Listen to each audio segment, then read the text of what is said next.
Well, as an adolescent, I ran the streets. I became a truant. At 17, I went into the Army, which was my emancipating event. Became an infantryman, went to jump school, airborne, and tried to get in Special Forces. Couldn't get in, largely because I was a high school dropout. But the Army was good to me. I got my equivalency diploma. I started learning.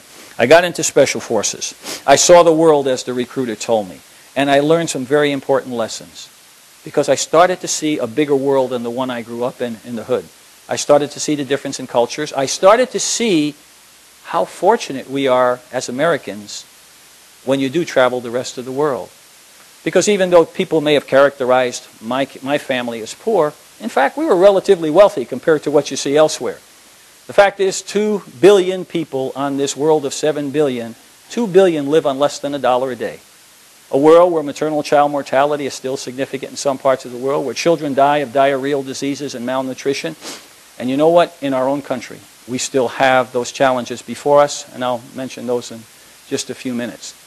But we're never going to get to those challenges. We're never going to break that cycle unless everything we do is steeped in cultural competence and health literacy. That really is the anonymous or hidden story behind what I'm going to tell you today based on my own experiences.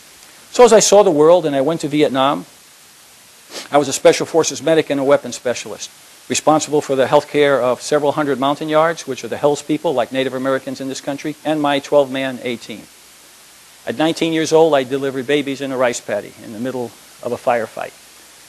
I took care of gunshot wounds, I took care of parasitic diseases, but think about it. With mountain yards, with Vietnamese, right then. One of the best courses I ever took in Special Forces was called Methods of Instruction. Before you graduate, everything you learn in Special Forces you have to teach to indigenous forces. My first class in what we call health literacy today was in 1968 and 69 at Fort Bragg, North Carolina, where they called it Methods of Instruction, but it's interesting in reviewing some of the books I still have, they spoke about the culture. They spoke about walking in the shoes of those you live with. They spoke about how to approach people on the appropriate level. So the things that we've translated today into science were taught to us as young soldiers years ago, and it really was practicing health literacy. As we went into many of these mountain yard villages where they were so disparately different than us, but being able to engage, embedding yourself there.